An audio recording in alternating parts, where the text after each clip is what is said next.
दुनिया का सबसे बड़ा धर्म युद्ध महाभारत में कुरुक्षेत्र की रणभूमि पर उस समय के दौरान भगवान अपने शिष्य अर्जुन को कुछ बातें समझाई थी, जिसे हम गीता सार भी कहते हैं। लगभग 5000 साल से भी ज्यादा का वक्त महाभारत के युद्ध को बीत चुका है, लेकिन आज भी लोग भगवत गीता के सार को उतना ही महत्व देते हैं। तो चलिए आगे बढ़ते हैं।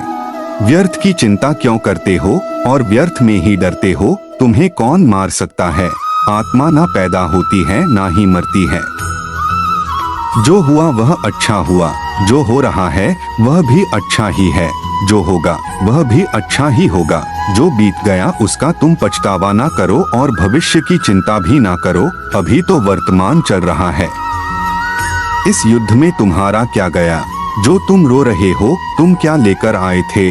जो खो दिया तुमने, क्या तुमने पैदा किया था? जो खो दिया तुमने, तुम ना कुछ लेकर आए थे, ना कुछ लेकर जाओगे।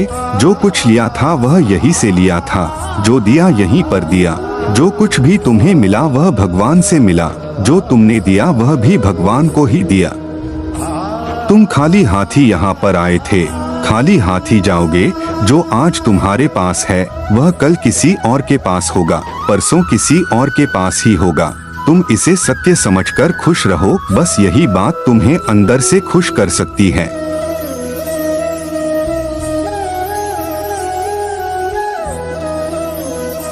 परिवर्तन ही तो संसार का नियम है। जिसे तुम मृत्यु समझते हो वही तो एक नया जीवन है। इस संसार में तुम एक ही क्षण में करोड़ों के स्वामी बन जाते हो, तो वही दूसरे सर दरिद्र एबी बन जाते हो। मेरा तेरा, छोटा बड़ा, अपना पराया, इन सब चीजों को अपने मन से निकाल दो तो फिर सब कुछ तुम्हारा है। तुम इन सब के हो। यह शरीर भी तुम्हारा नहीं है, नहीं तुम इस शरीर के हो। यह अग्नि, जल, वायु, पृथ्वी, आकाश, इन सब चीजों से मिलकर शरीर बना है। आखिरकार इन सब में ही मिल जाएगा, लेकिन यह आत्मा स्थिर है। और तुम क्या हो? तुम्हें अपने आप को भगवान के सहारे छोड़ देना चाहिए। तुम्हारे लिए यही सबसे उत्तम उपाय है। जो उनके सहारे को जाता है वह भय, चिंता, शोक से दूर और मुक्त हो जाता है। महाभारत के गीता उपदेश हिंदी साहित्य और पुराणों में दो प्रमुख महाकाव्य बहुत प्रचलित है, जिनमें से पहला है रामायण और दूसरा है भगवत गीता। यह हिंदी मान्यताओं के अनुसार पवित्र। आज हम हमारे इस लेख में बात करने जा रहे हैं श्री भगवत गीता के उपदेशों के बारे में। महाभारत के मुताबिक भगवान श्री कृष्ण महाभारत के युद्ध के दरमियान अपने शिष्य अर्जुन को कुछ उपदेश दिए थे, जिसके वजह से अर्जुन के लिए युद्ध जितना आसान हो गया था। गीता के उपदेश को जीवन का सार या जीवन के उपदेश भी कहा जाता है। वही अगर आप हिंदू धर्म के अनुसार महाग्रंथ के उपदेशों को अपने जीवन में भी लागू करेंगे तो आपका जीवन बहुत ही आसान हो जाएगा। इसके साथ साथ ग्रंथ में जीवन की सच्चाई और मनुष्य धर्म से जुड़े हुए कुछ बातें भी बताई गई है। कई बार ऐसा भी होता है कि हमें अपनी समस्या का समाधान नहीं मिल पाता और हम विपत्ति के समय बहुत ही परेशान हो जाते हैं। कई लोग तो अपने गुस्से पर अपना आपा खो बैठते हैं या फिर अपनी समस्या के से विचलित होकर भाग पड़ते हैं। ऐसे में गीता में दी के उपदेश हमारे जीवन की सारी समस्याओं चुटकी में हल कर सकती है और हमें अपने जीवन जीने के लिए एक बेहतर कला सिखाती है, साथ ही अपने जीवन में सफल होने की प्रेरणा भी देती है। महाभारत के युद्ध के दरमियान भगवान श्री कृष्ण ने अर्जुन को गीता के उपदेश बताए, जिसे सुनकर अर्जुन को ज्ञान की प्राप्ति हुई थी। गीता के उपदेश नहीं केवल अर्जुन के लिए थे, बल्कि यह संपूर्ण मानव प्रजाति के लिए है। मनुष्य के जीवन में सफलता पाने के लिए भगवत गीता में दिए गए उपदेश एक मंत्र की तरह काम कर सकते हैं। आइए तो अब जानते हैं गीता सार के बारे में, जो इंसान के अंदर चल रही उठापटक को शांत करके उन्हें सफल जीवन जीने के लिए मदद करती है।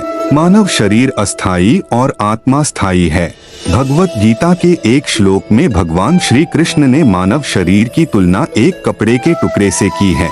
मतलब मनुष्य शरीर एक ऐसा कपड़ा है जिसे आत्मा अपने हर जन्म में बदलती रहती है।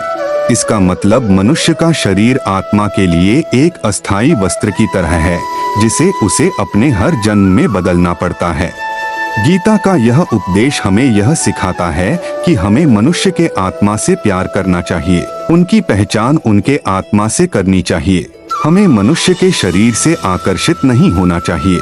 मनुष्य के भीतरी मन को समझना ही उचित होता है। जो लोग मनुष्य के शरीर से ही केवल प्यार करते हैं, ऐसे लोगों के लिए गीता का उपदेश बहुत कुछ सिखाने वाला साबित हो सकता है। जीवन का एकमात्र सत्य है वो है मृत्यु। गीता के इस उपदेश में भगवान श्री कृष्ण ने यह बताया है कि इंसान को जन्म मरण के चक्र के बारे में जान लेना चाहिए, क्योंकि मनुष्य के जीवन का एकमात्र सच जो है वह मृत्यु है। क्योंकि जिस भी इंसान ने इस दुनिया में जन्म लिया है, उसे एक न एक दिन इस संसार को छोड़कर जाना ही पड़ता है, और यही इस दुनिया का अटल सत्य है। लेकिन इस बात से भी नकारा नहीं जा सकता कि हर इंसान अपनी मौत से भयभीत रहता है। इसलिए मनुष्य को जीवन की अटल सच्चाई को जान लेना चाहिए और अपनी वर्तमान की खुशियां को भी खराब नहीं करना चाहिए। गुस्से पर काबू करना चाहिए, क्योंकि क्रोध से व्यक्ति का नाश हो जाता है।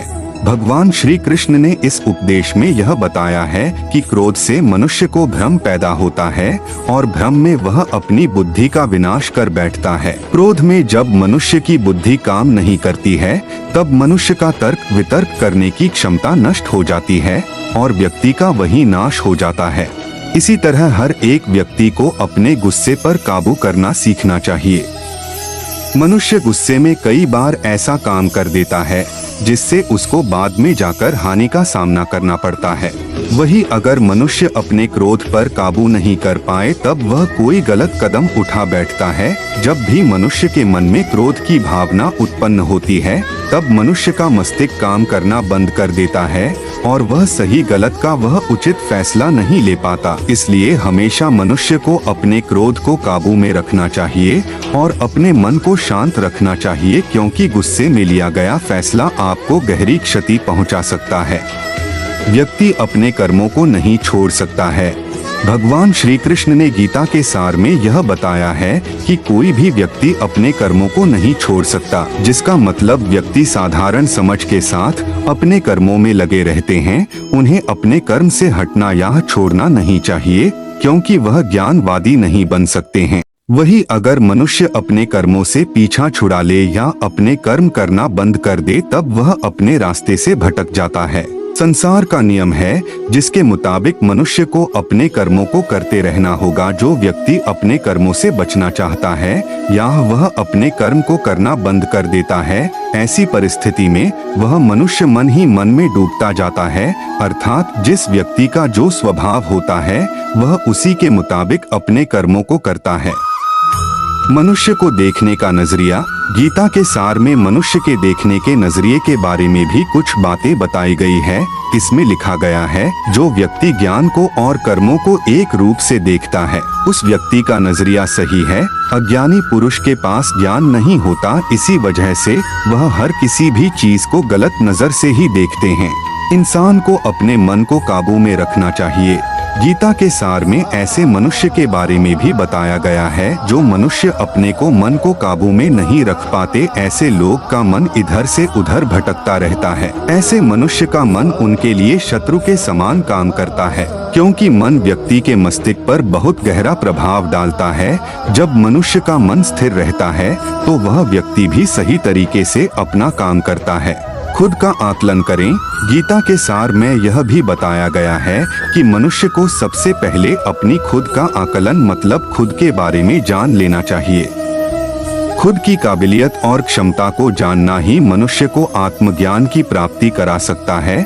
जब तक मनुष्य खुद के बारे में जान नहीं लेगा, तब तक उस मनुष्य का उद्धार नहीं हो सकता। मनुष्य को खुद पर विश्वास करना चाहिए।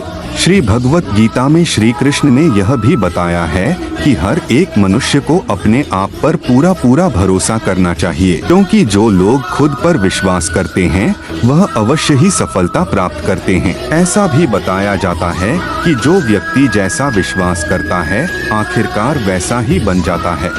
अच्छे कर्म करें और फल की इच्छा ना करें।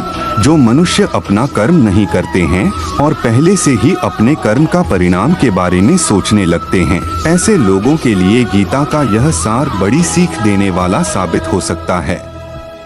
भगवान श्री कृष्ण ने इस उपदेश में यह बताया है कि मनुष्य को कर्मों को करते रहना चाहिए और यह नहीं सोचना चाहिए कि इस कर्म का क्या परिणाम उनको प्राप्त होगा, क्योंकि कर्म का फल तो हर एक इंसान को मिलता ही है। इसलिए मनुष्य को चिंता न करके अपने कर्मों पर ध्यान देना चाहिए। ऐसा करने पर वह अपने किसी भी काम को सच्चे मन से करते हुए नजर आएंगे।